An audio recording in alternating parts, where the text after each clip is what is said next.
Hello दोस्तों, welcome to civil मंत्रा। मैं हूं अनुपम। आज दोस्तों डिस्कस करेंगे आरएसी का न्यूमेरिकल। इसके पहले दोस्तों बेसिक मैंने कई सारे न्यूमेरिकल डिस्कस किए हुए हैं। अगर आपने वो वीडियो नहीं देखा है तो दोस्तों जरूर देख लें। जो हमारा ये दोस्तों न्यूमेरिकल है, क्वेश्चन है, वह बेस्ड है बेल कोलेमन साइकिल के ऊपर। तो अगर बेल कोलेमन साइकिल के ऊपर आपने अगर नहीं पढ़ा है डिटेल से, तो पहले मैं लिंक दे दूंगा, आप वहां से बेल कोलेमन साइकिल का पहले डिटेल से डिस्कस कर लें, क्या चीज इसमें गिवन है, फिर उसके बाद एक क्वेश्चन को करें, ताकि जब आप थ्योरी का पोर्शन स्टडी कर लेंगे तो आपको इजीली समझ में आएगा कि क्वेश्चन क्या कह रहा है। तो आइए दोस्तों डिस्कस करते हैं। कह रहा है कि in a refrigerator working on Bell Coleman cycle, एक हमारा रेफ्रिजरेटर है, वो बेल कोलेमन साइकिल के ऊपर क्या कर रहा है, वर्क कर रहा है। ठीक है, जैसे हमारा साइकिल होता है, प्रोसेस होता है। तो कह रहा है कि इसमें air is drawn into the cylinder of the compressor from the cold chamber at 1 bar and -3 degree Celsius. अब देखो, जो हमारा बेल कोलेमन साइकिल होता है, इसमें क्या होते हैं, कुछ इंपॉर्टेंट पार्ट होते हैं। हमारा क्या होता है, कंप्रेसर होता है। ठीक है, देखो तो थोड़ा वीडियो लंबा जाएगा, डिटेल्स में समझाऊंगा। ये कंप्रेसर होता है। कंप्रेसर के बाद यहाँ रेफ्रिजरेटर होता है। इसके पार्ट होते हैं, यहाँ पे एक्सपेंशन होता है, एक्सपेंडर होता है, और यहाँ पे क्या होता है, ये कूलर होता है। ठीक है, यहाँ पे कूलर होता है और ये इस तरीके से कनेक्ट होता है। तो यहाँ पे एक कंप्रेसर है। कंप्रेसर से कह रहा है कि जो इसका गिवन है, प्रेशर यहाँ पे कितना दिया हुआ है, जो हमारा गिवन डाटा है, जो P1 है वो कितना दिया हुआ है, 1 bar दिया हुआ है। ठीक है, और T1 ये क्या है, -3 डिग्री सेल्सियस है। ये T1 है, जो हमारा T1 गिवन है वो कितना दिया है, 3 डिग्री सेल्सियस दिया हुआ है। अब डिग्री सेल्सियस इसको केल्विन में चेंज करेंगे तो क्या करेंगे, 273 से मल्टीपल करेंगे, माइनस है, तो यहाँ पे कितना आ जाएगा यार, 270 केल्विन, यानी T1 आ गया। ये P1 हो गया और ये हमारा क्या हो गया, T1 हो गया। आगे क्या कर रहा है कि आफ्टर रिवर्सिबल एडियाबैटिक कंप्रेशन, क्या कर रहा है कि after reversible adiabatic compression to 5 bar। अब देखो क्या कह रहा है, जब आफ्टर रिवर्सिबल एडियाबैटिक प्रोसेस होता है तो ये जो प्रेशर है वो कितना दिया हुआ है, 5 bar दिया हुआ है। ठीक है, यानी किसकी बात कर रहा है, P2 की बात कर रहा है। आप देखो P2 की बात कर रहा है, कितना P2 कितना दिया है, 5 bar दिया हुआ है। अब देखो एक चीज आपने देखा होगा, जब ये साइकिल मैंने पढ़ाया था वहां बताया था, जो P1 है और हमारा जो P4 है वो क्या है, बराबर होता है। जब मैंने पीवी डायग्राम बताया था तो आपको दिखाया था कि ये दोनों साइकिल पे क्या होते हैं, 1 और 2 क्या होता है, बराबर होता है प्रेशर जो इसका है। ठीक है, इसी तरीके से जो हमारा P2 है, जो वो P3 के बराबर होता है। ठीक है, अभी इसका साइकिल जब बनाऊंगा तो ये भी आपको समझ में आएगा किस तरीके से ये हमारा हुआ है। इतना चीज आपको देखिएगा अभी। अब कह रहा है कि the air is cooled at constant pressure. ठीक है, कांस्टेंट प्रेशर से है to a temperature of 17 degree Celsius. और जो इसका टेम्परेचर गिवन है, यानी कहने का मतलब T3 की बात कर रहा है, अब ये 17 डिग्री सेल्सियस है। अभी डिग्री सेल्सियस है, इसको क्या करते हैं, केल्विन में चेंज करते हैं, ये 290 केल्विन आ गया। ठीक है, यहां पे मैंने इसका पहले पीवी और टीएस डायग्राम बना दूं थोड़ा सा, ताकि आपको ये ओवरव्यू हो जाए कि ये यहां मैंने T1 क्यों लिया, यहां T3 क्यों लिया। अगर आपने थ्योरी का पोर्शन पढ़ा होगा इसके पहले तो आपको पता होगा। देखो ये हमारा क्या होता है, P होता है, ये हमारा V होता है, पीवी डायग्राम अगर हम बना रहे हैं तो। ठीक है, ये 1 से 2 इस तरीके से साइकिल जाता है, 1 से 2, जहां आइसेंट्रोपिक हमारा है, कंप्रेशन प्रोसेस होता है। ये हमारा जो 2 से 3 है, ये कांस्टेंट प्रेशर पे है। फिर इस तरीके से ये हमारा साइकिल इस तरीके से आता है, इसको यहीं पे रोक देते हैं। ठीक है, ये हमारा क्या है, एक्सपेंशन प्रोसेस है, पॉलीट्रोपिक, और ये लाइन हमारी क्या है, कुछ इस तरीके से जाती है। ठीक है, इस तरीके से मिलती है, 1 से 2, 2 से 3, 3 to 4 एंड 4 to 1। यहां पे देखो क्या है, P1 और P4 क्या है, बराबर है, P1 और P4। और इसी तरीके से P2 और P3 बराबर है, इसलिए मैंने यहां पे ये लिया था। अब आपको समझ में आ गया होगा कि ये कहां से आया। ठीक है, अब इसी तरीके से इसका T टेम्परेचर और S डायग्राम बनाते हैं। क्या था, ये इस तरीके से कुछ बनता है, एंट्रोपी कांस्टेंट होती है। ये क्या है हमारा, 1 से 2, ठीक है। अब ये 2 से 3 एंड 3 to 4 एंड 4 to 1।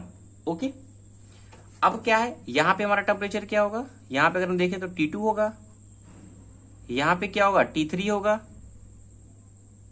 और यहां पे ये हमारा जो T1 है ये ऐसे और नीचे आता है, ठीक है। ये एक्चुअल जो साइकिल होता है ये इस तरीके से, ये हमारा क्या है T1 है, और ये हमारा क्या है T4 है, ठीक है। इतनी बात आपको समझ में आ गई होगी। अब कह रहा है कि after subsequent polytropic expansion PV की पावर जो है गामा दिया हुआ है 1.25 इक्वल टू सी दिया हुआ है, ठीक है। अब देखो यहां पे क्या है, जो ये कह रहा है कि पीवी इक्वल टू ये क्या करे, गामा को शो कर रहा है, ये वैल्यू तरीके से हमारा गिवन है कितना 1.25 टू 1 बार के लिए, यानी इसको मान लो भी तुम्हारा एन दिया हुआ है, क्योंकि क्या है पॉलीट्रोपिक प्रोसेस है। अगर कंपेयर करें एन हमारा क्या है 1 to 5 है, ठीक है। To 1 bar expansion cylinder and air is pass through the cold chamber, और ये क्या है कोल्ड चैम्बर से पास हो रही है। कह रहा है कि sketch the PV and TS diagram for the cycle and determine the unit mass flow of the air, ठीक है। अब पूछ क्या रहा है, रेफ्रिजरेशन इफेक्ट कितना होगा, वर्क के एक्सपेंशन कितना होगा, एंड सीओपी कितना होगा। ये दोस्तों आपके एग्जाम में 10 नंबर का क्वेश्चन पूछा जाता है, तो ये गिवन था वो मैंने लिख दिया है। अब देखते हैं इसको किस तरीके से फाइंड करेंगे। यहाँ पे आपका क्या पूछ रहा था, पीवी और टीएस डायग्राम, ये पीवी और टीएस डायग्राम आपका बन गया है।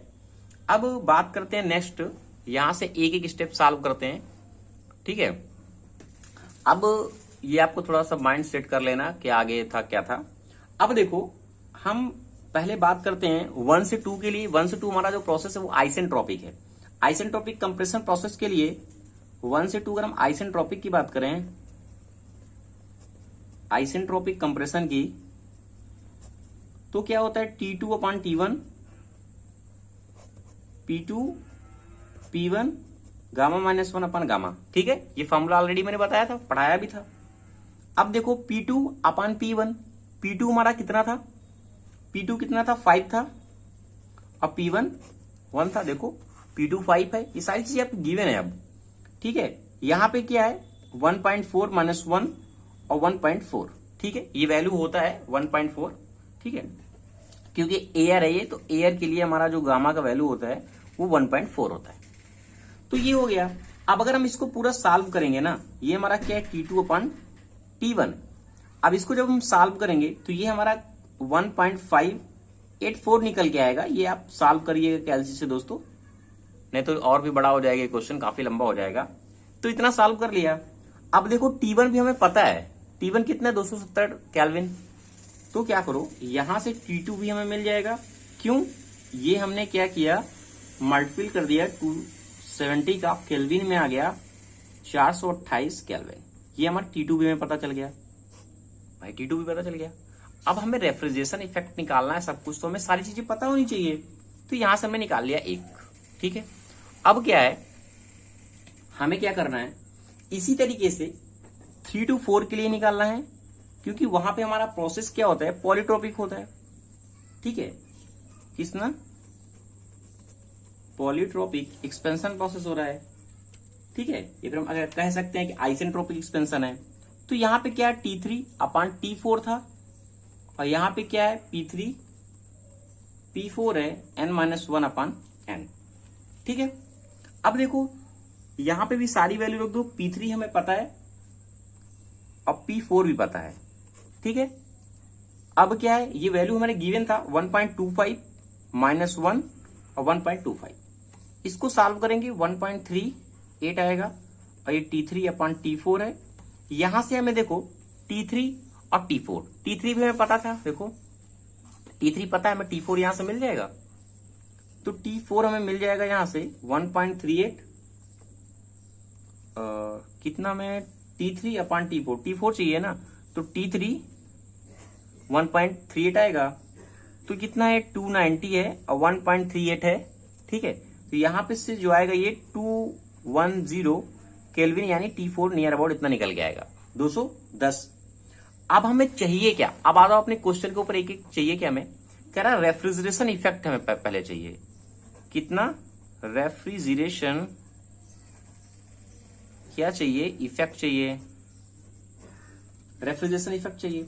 अब जो रेफ्रिजरेशन इफेक्ट हमारा होता क्या है, सीपी T1 माइनस T4, ठीक है, T1 माइनस T4। अब जो मैंने साइकिल बनाया था, देखो यहां पे क्या था, ये 1 से 2, ये 2 से 3 और ये 3 to 4 था। अभी 4 to 1 ये रेफ्रिजरेशन इफेक्ट हो रहा है हमारा, तो हमें चाहिए क्या, रेफ्रिजरेशन इफेक्ट ही चाहिए था। तो सीपी T1 माइनस T4 हो गया। अब देखो यहां से क्या करेंगे, वैल्यू को पुट करेंगे। सीपी का वैल्यू 1.005 है हमारा, T1 माइनस T4 चाहिए। T1 ऑलरेडी हमने फाइंड किया था, देखो 270, और T4 भी हमने फाइंड कर लिया है। T4 ये 2 ये। अब देखो इसको क्या करो, सॉल्व करो। जब इसको सॉल्व करोगे पूरा, तो ये आ जाएगा नियर अबाउट, इसको करोगे तो 60.3 किलो जूल प्रति केजी आ जाएगा। ये हमारा हो जाएगा यहां से आंसर, क्योंकि जो हमारा सीपी होता है वो वैल्यू क्या होता है, 1.005 किलो जूल प्रति केजी केल्विन होता है। ठीक है, केल्विन केल्विन कैंसिल हो गया, ये वाली यूनिट आ गई, यानी रेफ्रिजरेशन हमें पता चल गया। अब कह रहा है कि सेकंड हमारा जो पूछ रहा है, सेकंड हमारा क्या पूछ रहा है, वर्क एक्सपेंडेड। वर्क एक्सपेंडेड हमारा कहां हो रहा है, ये एक्सपेंशन प्रोसेस पे, यहां पे एक्सपेंड हो रहा है, यानी ये वाला हमें चाहिए, वर्क एक्सपेंडेड चाहिए। तो वर्क एक्सपेंडेड फाइंड करते हैं, वर्क एक्सपेंडेड, ठीक है।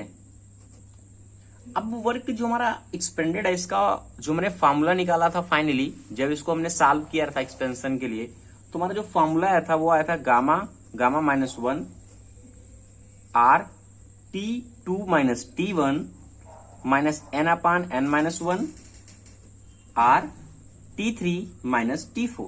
अब ये मत सोच रहे कि फॉर्मूला हमने कहां से रख दिया, ये फॉर्मूला ऑलरेडी दोस्तों इसके पहले मैंने बेल कोलेमन साइकिल में बताया था, ठीक है। तब क्या करो, इसकी वैल्यू को रख दो, 1.4 माइनस 1। अब R हमारा क्या है, कांस्टेंट है, इसका वैल्यू होता है 0.287। अब T2 हमें पता है, T2 हमारा कितना था, 428। T1 हमारा कितना है, 270, 270। N कितना था हमारा, 1.25 था, और 1.25 है माइनस 1। R का वैल्यू हमारा कितना है, 287 है, और ये 290 माइनस 210 है। इसको क्या करोगे, इजिली आप सॉल्व करोगे। जब सॉल्व करने के बाद देखो इतना कुछ दोस्तों इस तरीके से ये वाला फाइंड होगा, और ये सॉल्व करने के बाद इतना मिलेगा। ये कितना आ जाएगा, 43.9, यानी हम नियर अबाउट 44 लिख सकते हैं किलो जूल प्रति केजी। ये आपको समझ में आ गया होगा। इसी तरीके से आप एक एक स्टेप अगर सॉल्व करेंगे तो आपका जो न्यूमेरिकल का पोर्शन आता है एग्जाम में, तो आपको क्या है, काफी दिक्कत होता है। तो अगर आप इस तरीके से सॉल्व कर रहे हैं एक एक स्टेप को, तो आपको नंबर इजिली मिल जाएंगे, ठीक है। तो यहाँ पे क्या है, ये पता चल गया हमें। अब हमें क्या चाहिए, सीओपी चाहिए था, ठीक है। सीओपी का फॉर्मूला हमें पता है, T4 अपान होता है T3 माइनस T4 होता है, क्योंकि ऑलरेडी हम लोगों ने इसका फॉर्मूला ऑलरेडी फाइंड किए थे, ठीक है। अब सीओपी के ये हमें फॉर्मूला मिल गया। अब जब भी सीओपी का मिल गया तो सारी वैल्यू हमें पता है। T4 का वैल्यू हमें पता है 210 है, ठीक है, ये हमें पता है ऑलरेडी।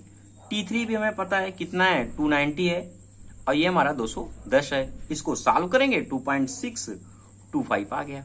तो इस तरीके से दोस्तों हम न्यूमेरिकल को क्या करेंगे, अपने सॉल्व कर लेंगे।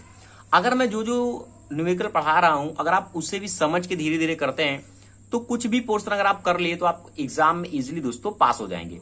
क्योंकि कभी कभी क्या होता है, पूरे के पूरा क्या करता है, न्यूमेरिकल का ही पोर्शन दे देता है, थ्योरी नहीं देता, तो आपको काफी प्रॉब्लम फेस करना पड़ता है एग्जाम में, और जिससे आपका बैक भी लग जाता है। तो इस तरीके से आप सॉल्व करेंगे एक एक स्टेप करके, तो जो नंबर गेन होगा वो अच्छा होगा। तो thank you for watching this video दोस्तों। अगर आपको वीडियो अच्छा लग रहा हो तो प्लीज दोस्तों चैनल को लाइक शेयर कमेंट आप जरूर करें।